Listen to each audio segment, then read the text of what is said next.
भारत शक्ति, जिसका अवलोकन करेंगे प्रधानमंत्री नरेंद्र मोदी।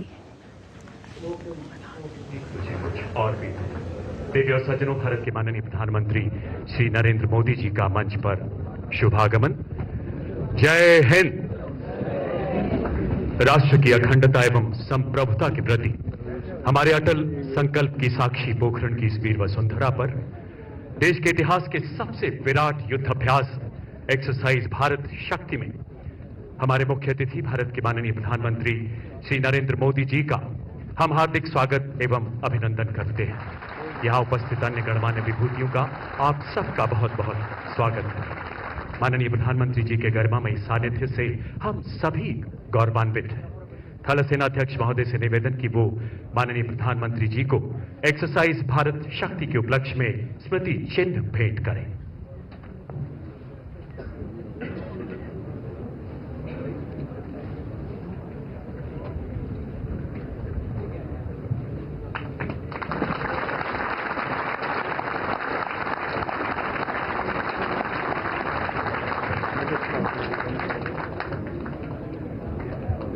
धन्यवाद महोदय।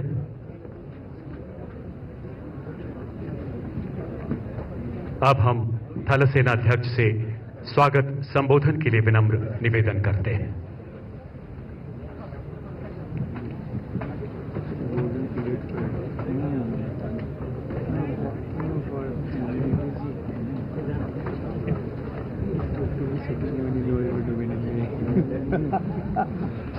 माननीय प्रधानमंत्री श्री नरेंद्र मोदी जी, मुख्यमंत्री श्री भजन लाल शर्मा जी, रक्षा मंत्री श्री राजनाथ सिंह जी, गणमान्य अतिथिगण, बहादुर जवानों, देवी और सज्जनों, मैं आप सभी का एक्सरसाइज भारत शक्ति tri services fire power and manoeuvre demonstration में हार्दिक स्वागत करता हूं।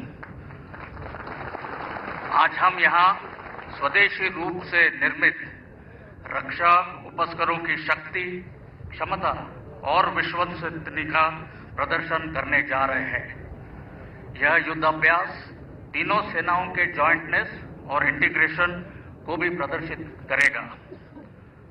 सशस्त्र बलों का आत्मनिर्भर होना न केवल वेपन सिस्टम्स या इक्विपमेंट तक ही सीमित नहीं है, बल्कि युद्ध और उसकी तैयारी के लिए आवश्यक अन्य संसाधन तथा क्रिटिकल टेक्नोलॉजीज में सेल्फ सफिशिएंसी के लिए भी उतना ही जरूरी है।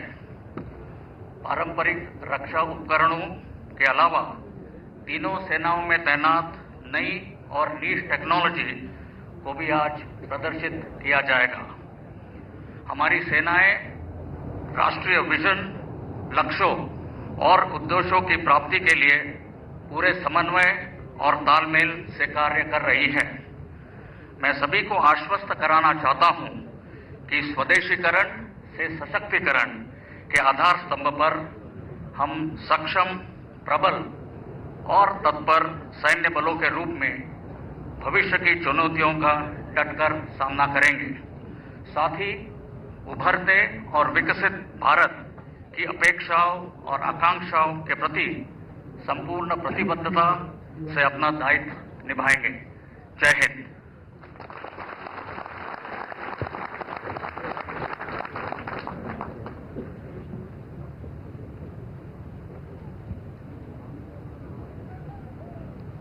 धन्यवाद श्रीमान।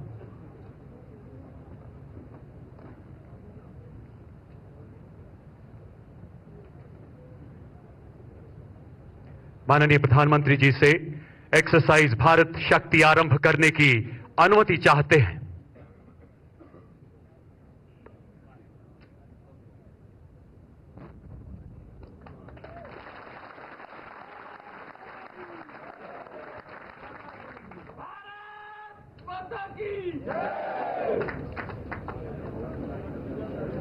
देवियों और सज्जनों, आपके दिशा ज्ञान के लिए एक्सरसाइज भारत शक्ति में उपयोग में आने वाले कुछ जमीनी निशान को बीएमपी के ट्रेसर फायर और धमाके से दर्शाया जाएगा। रेंज की सुरक्षा, समय और दूरी की कमी को ध्यान रखते हुए इस युद्ध अभ्यास में की गई गतिविधियों को कम अनुपात पर दर्शा रहे हैं। अब आप अपना ध्यान बिल्कुल सामने ब्लैक स्क्रीन पर बने ऑरेंज एरो पर ले जाएं। नाम ऑरेंज एरो। ऑरेंज एरो के बाएं और दाहिने तरफ बढ़ते हुए 2 ड्यून जो मध्य से बाहर की तरफ बढ़ रहे हैं। नाम लेफ्ट फिंगर तथा राइट फिंगर। इनके सामने का इलाका दूर तक आज के एक्सरसाइज का टारगेट एरिया है। अपना ध्यान पूरा बाएं ले जाएं।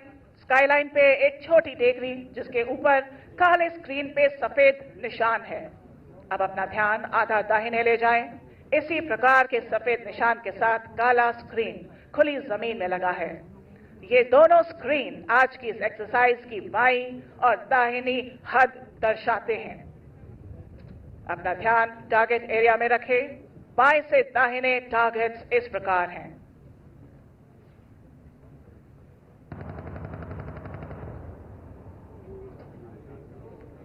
सबसे बाएं टारगेट ग्रुप 1 दुश्मन की मैकेनाइज्ड कंपनी।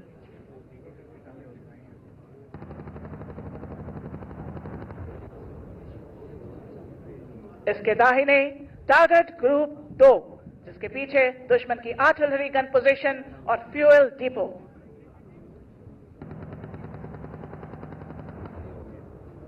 आपके सामने और थोड़ा बाएं टारगेट ग्रुप 3 दुश्मन का लीडिंग टैंक कॉलम।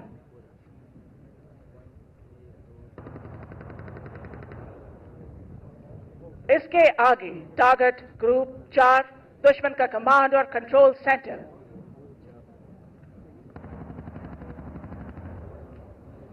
इसके दाहिने टारगेट ग्रुप 5 दुश्मन के रिजर्व टैंक्स।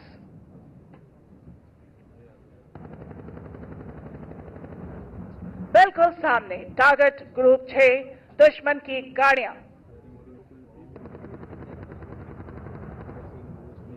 इसके दाहिने target group 7 direct firing target.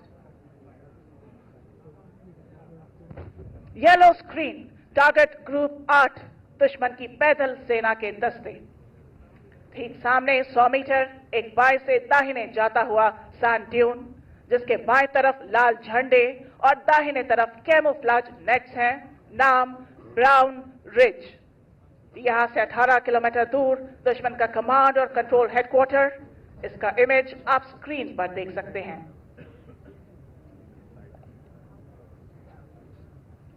इस एक्सरसाइज में दुश्मन देश की लगातार की जा रही आतंकवादी एवं देश विरोधी गतिविधियों के फलस्वरूप हमारी तीनों सेनाओं ने दुश्मन पर हमला बोल दिया है। इस युद्ध में तीनों सेनाएं भारत में निर्मित इक्विपमेंट की विभिन्न युद्धक क्षमताओं को संयुक्त और संगठित रूप से इस्तेमाल करेंगी।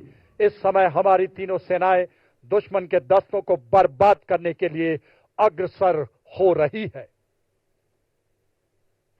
इस प्रकार के ऑपरेशन में आर्मर्ड और मैकेनाइज्ड इन्फेंट्री के दस्तों को सपोर्ट करने के लिए भारतीय वायु और नौसेना के फाइटर जहाज ऑपरेट करते हैं।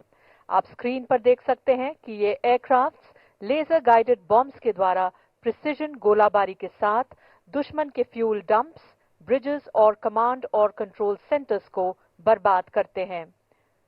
इन ऑपरेशन की कामयाबी के लिए स्पेशल फोर्सेस का इंसर्शन बेहद जरूरी होता है।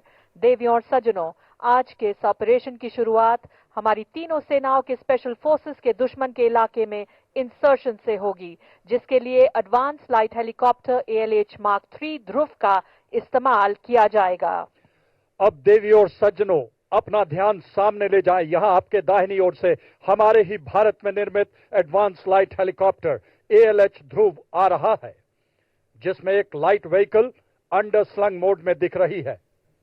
ठीक उसी के पीछे एक और ALH जिसमें हमारे थल सेना के बहादुर पैरा कमांडोज, नौसेना के मैरीन कमांडोज मार्कोस और वायुसेना के गरुड़ को स्लिदरिंग के द्वारा दुश्मन के इलाके में इंसर्ट किया जा रहा है।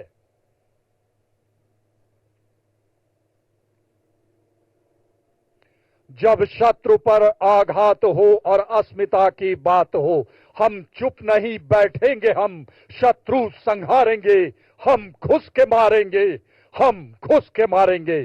स्पेशल फोर्सेस द्वारा इंसर्शन का बेहतरीन प्रदर्शन, आसमान पर दिलेरी का हस्ताक्षर।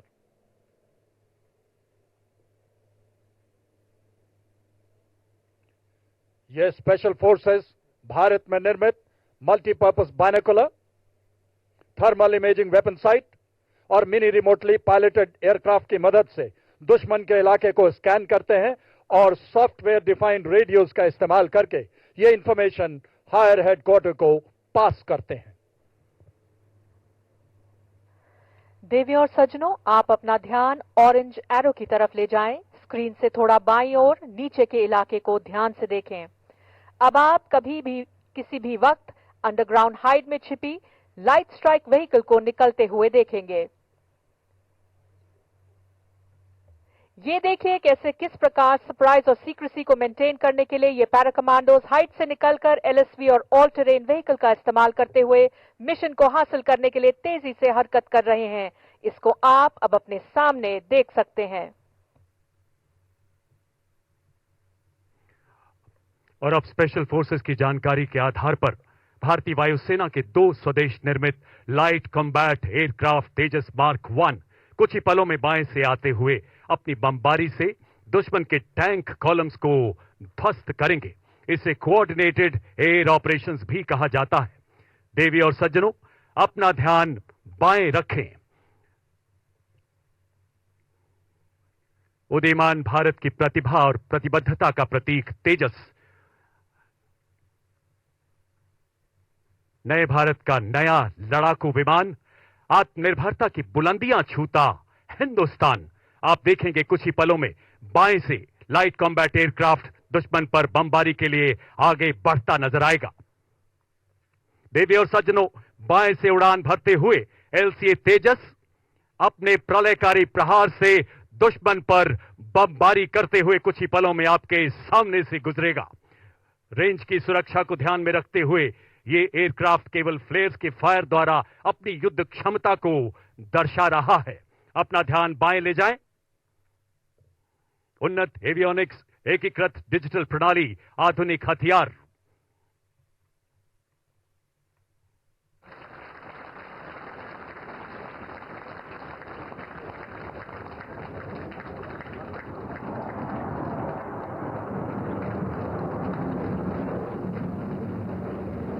युद्ध के समय सूचना एकत्रित करने के लिए हमारी सेना के पास इंटेलिजेंस, सर्वेलेंस और रेकी के विभिन्न सिस्टम्स हैं। आप स्क्रीन पर देख सकते हैं कि सबसे ऊंचे लेवल पर सर्वेलेंस सैटेलाइट्स तथा मध्य लेवल पर रिमोटली पायलट एयरक्राफ्ट या आरपीए हेरॉन है।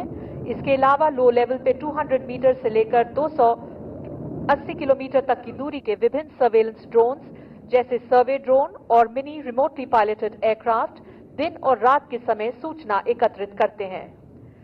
ये सारे सिस्टम्स एक नेटवर्क वातावरण में ऑपरेट करते हुए दुश्मन का एग्जैक्ट लोकेशन हायर हेडक्वार्टर को भेजते हैं। इस सूचना के आधार पर हायर हेडक्वार्टर ने हमारे सशक्त पिनाका और Grad long range rocket launcher systems को मोबिलाइज करने का ऑर्डर पास किया है।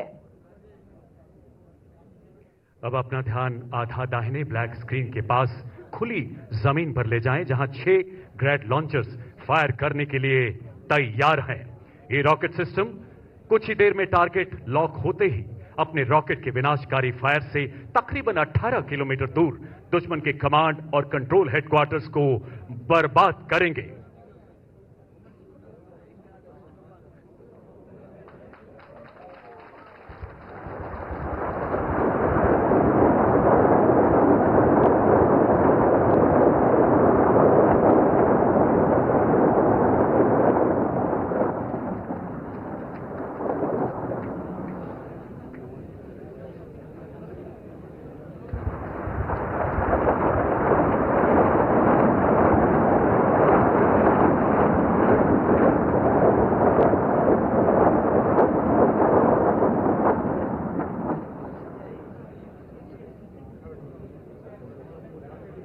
ग्रैड के बाद अब पिनाका अपने प्रलयकारी प्रहार से दुश्मन का विनाश करेगा।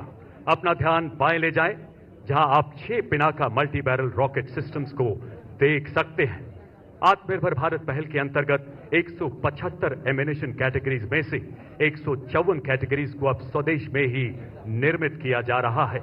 इसमें पिनाका रॉकेट भी शामिल है। अब आप पिनाका के विध्वंसकारी फायर को किसी भी क्षण दुश्मन के कमांड तथा कंट्रोल हेडक्वार्टर के बचे हुए दस्तों को नेस्तोड़ नाबूद करते हुए देखेंगे। अपना ध्यान बाईं तरफ रखें।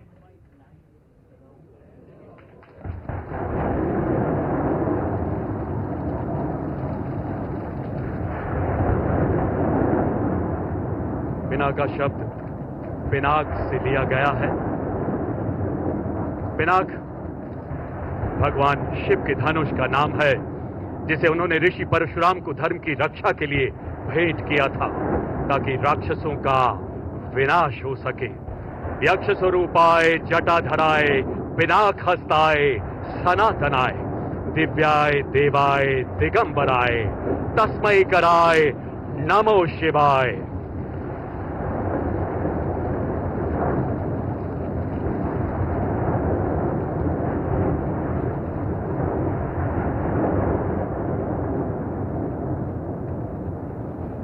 अब आप स्क्रीन पर लाइव आरपीएफ फुटेज के द्वारा इन ग्रैड और पिनाका रॉकेट सिस्टम के प्रहार से दुश्मन के कमांड और कंट्रोल हेडक्वार्टर को बर्बाद होते हुए देख सकते हैं।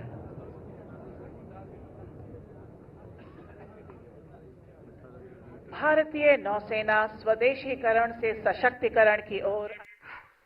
Admiral Hari Kumar, army chief general Manoj Pande, वरिष्ठ अधिकारीगण, तीनों सेनाओं के सभी वीर और यहां पधारे पोखरण के मेरे प्यारे भाई और बहनों, आज हमने जो दृश्य देखा, अपनी तीनों सेनाओं का जो पराक्रम देखा, वो अद्भुत है। आसमान में ये गर्जना, जमीन पर ये जांबाजी, चारों दिशाओं में गूंजता है विजय घोष, ये नए भारत का आह्वान है।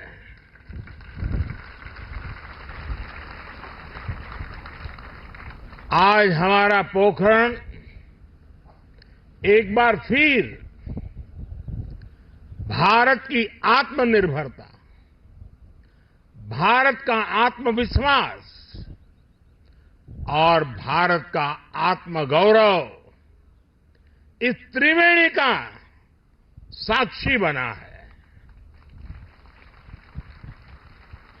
यही पोखरण है जो भारत की परमाणु शक्ति का साक्षी रहा है, और यहीं पर हम आज स्वदेशीकरण से सशक्तिकरण, उसका दम भी देख रहे हैं। भारत, आज पूरा देश भारत शक्ति का ये उत्सव शौर्य की भूमि राजस्थान में हो रहा है, लेकिन इसकी गूंज सिर्फ भारत में ही नहीं, पूरी दुनिया में सुनाई दे रही है। साथियों, कल ही भारत ने MIRV आधुनिक टेक्नोलॉजी से लैस लंबी दूरी की क्षमता वाली अग्नि 5 मिसाइल का परीक्षण किया है। दुनिया के बहुत ही कम देशों के पास इस तरह की आधुनिक टेक्नोलॉजी है, इस तरह की आधुनिक क्षमता है। ये डिफेंस सेक्टर में आत्मनिर्भर भारत की एक और बड़ी उड़ान है। साथियों, विकसित भारत की कल्पना आत्मनिर्भर भारत के बिना संभव ही नहीं है। भारत को विकसित होना है तो हमें दूसरों पर अपनी निर्भरता को कम करना ही होगा। और इसलिए आज भारत खाने के तेल से लेकर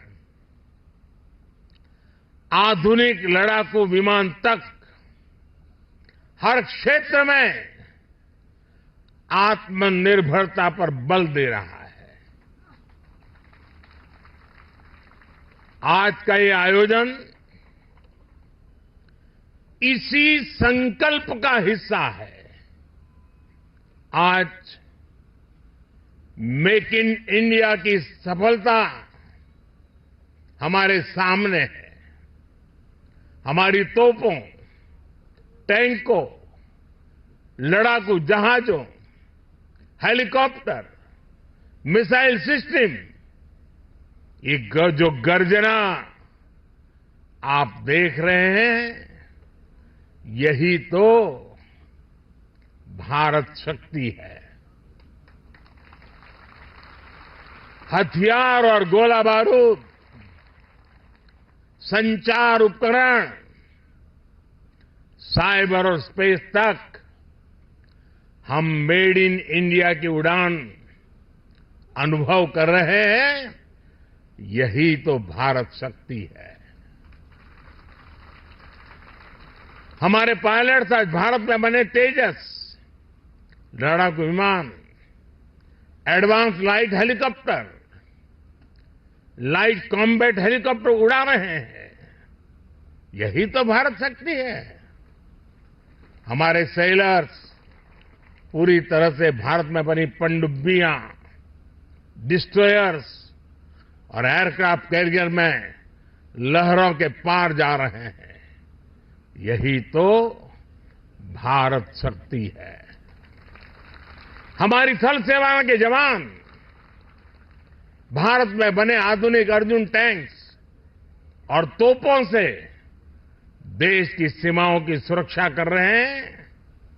यही तो भारत की शक्ति है। साथियों, बीते 10 वर्षों में हमने देश को रक्षा क्षेत्र में आत्मनिर्भर बनाने के लिए एक के बाद एक बड़े कदम उठाए हैं। हमने पॉलिसी स्तर पर नीति विषयक सुधार किया, रिफॉर्म्स किए। हमने प्राइवेट सेक्टर को इससे जोड़ा। हमने एमएसएमई स्टार्टअप्स को प्रोत्साहित किया। आज देश में उत्तर प्रदेश और तमिलनाडु में डिफेंस कॉरिडोर्स बन रहे हैं।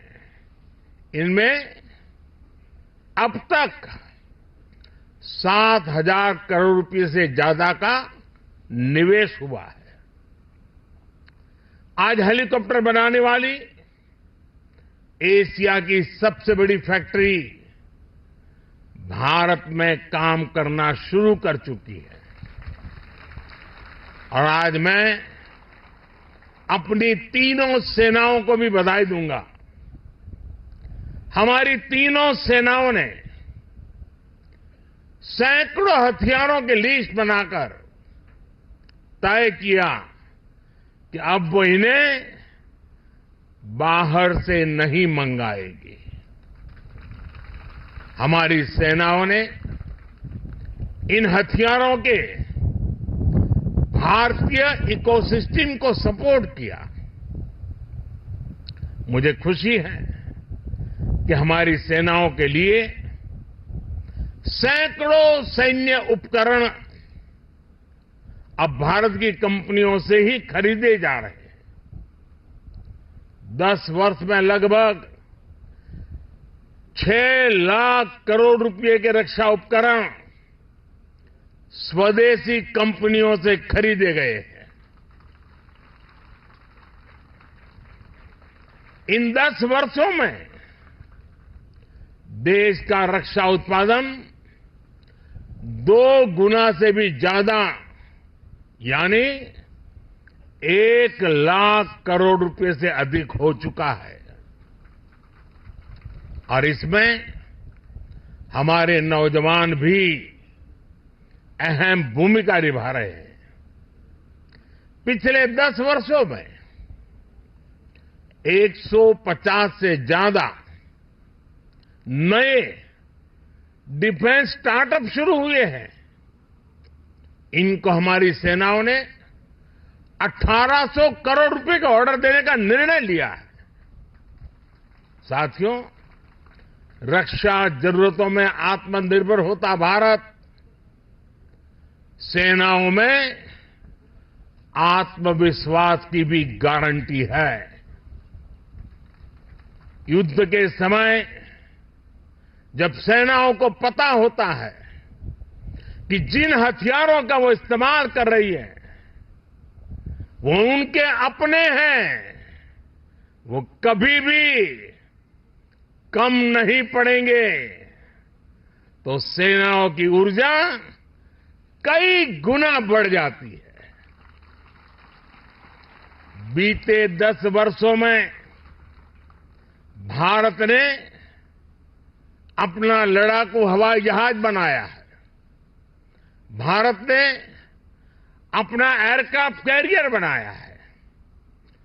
C-295 ट्रांसपोर्ट एयरक्राफ्ट भारत में बनाए जा रहे हैं। आधुनिक इंजन का निर्माण भी भारत में होने वाला है। और आप जानते हैं, कुछ दिन पहले ही कैबिनेट ने एक और बड़ा फैसला लिया है। अब 5th जनरेशन लड़ाकू विमान भी हम भारत में ही डिजाइन, डेवलप और मैन्युफैक्चर करने वाले हैं। आप कल्पना कर सकते हैं कि भविष्य में भारत की सेना और भारत का डिफेंस सेक्टर कितना बड़ा होने वाला है। इसमें युवाओं के लिए रोजगार और स्वरोजगार के कितने अवसर बनने वाले हैं। कभी भारत दुनिया का सबसे बड़ा डिफेंस इंपोर्टर हुआ करता था। आज भारत डिफेंस सेक्टर में भी एक बड़ा निर्यातक बनता जा रहा है। आज भारत का डिफेंस एक्सपोर्ट 2014 की तुलना में 8 गुना से ज्यादा बढ़ चुका है। साथियों, आजादी के बाद से एक दुर्भाग्य ये रहा कि जिन्होंने दशकों पर देश पर शासन किया वो देश की सुरक्षा को लेकर गंभीर नहीं रहे। हालत ये थी कि आजादी के बाद देश का पहला बड़ा घोटाला सेना में खरीद के दौरान ही हुआ। उन्होंने जानबूझकर भारत को रक्षा जरूरतों के लिए विदेशों पर निर्भर रखा। आप जरा 2014 से पहले की स्थिति याद कीजिए। तब क्या चर्चा होती थी? तब रक्षा सौदों में घोटालों की चर्चा होती थी। दशकों तक लटके रहे रक्षा सौदों की चर्चा होती थी। सेना के पास इतने दिनों का गोला बारूद बचा है, ऐसी चिंताएं सामने आती थी। उन्होंने हमारी ऑर्डिनेंस फैक्ट्रियों को बर्बाद कर दिया था। हमने इन्हीं ऑर्डिनेंस फैक्ट्रियों को जीवनदान दिया, उन्हें 7 बड़ी कंपनियों में बदला। उन्होंने एचएएल को बर्बादी के कगार पर पहुंचा दिया था। हमने एचएएल को रिकॉर्ड प्रॉफिट लाने वाली कंपनी में बदल दिया। उन्होंने करगिल युद्ध के बाद भी सीडीएस जैसे पद के गठन की इच्छा शक्ति नहीं दिखाई। हमने इसको जमीन पर उतारा। वो दशकों तक हमारे वीर बलिदानी सैनिकों के लिए एक राष्ट्रीय स्मारक तक नहीं बना पाए। ये कर्तव्य भी हमारी ही सरकार ने पूरा किया। पहले की सरकार तो हमारी सीमाओं पर आधुनिक इंफ्रास्ट्रक्चर बनाने से भी डरती थी, लेकिन आज देखिए एक से एक आधुनिक रोड, आधुनिक टनल हमारे सीमावर्ती क्षेत्रों में बन रही है। साथियों, मोदी की गारंटी का मतलब क्या होता है, ये हमारे सैनिक परिवारों ने भी अनुभव किया है। आप याद कीजिए, 4 दशकों तक OROP, one rank one pension को लेकर कैसे सैनिक परिवारों से झूठ बोला गया, लेकिन मोदी ने ओआरओपी लागू करने की गारंटी दी थी और उस गारंटी को बड़े शान के साथ पूरा भी कर दिया। इसका फायदा मैं आज जब राजस्थान में आया हूं तो मैं बताता हूं, राजस्थान के भी 2.25 लाख पूर्व सैनिकों को मिला है। उन्हें ओआरओपी के तहत 5,000 करोड़ रुपए से ज्यादा मिल चुके हैं। साथियों, सेना की ताकत भी तभी बढ़ती है जब देश की आर्थिक ताकत बढ़ती है। बीते 10 वर्षों के अथक और ईमानदार प्रयासों से हम दुनिया की 5वीं बड़ी आर्थिक ताकत बने, तो हमारा सैन्य सामर्थ्य भी बढ़ा है। आने वाले वर्षों में जब हम दुनिया की 3री बड़ी आर्थिक ताकत बनेंगे, तो भारत का सैन्य सामर्थ्य भी नई बुलंदी पर होगा और भारत को 3री बड़ी आर्थिक ताकत बनाने में राजस्थान की बहुत बड़ी भूमिका होने वाली है। विकसित राजस्थान विकसित सेना को भी उतनी ही ताकत देगा। इस विश्वास के साथ भारत शक्ति के सफल आयोजन की फिर से एक बार मैं आप सबको और तीनों सेनाओं के द्वारा संयुक्त प्रयास को हृदय की गहराई से बहुत बहुत बधाई देता हूं। मेरे साथ बोलिए, भारत माता की, भारत माता की, भारत माता की। बहुत बहुत धन्यवाद। For more such videos, subscribe to the NewsX YouTube channel, hit the bell icon.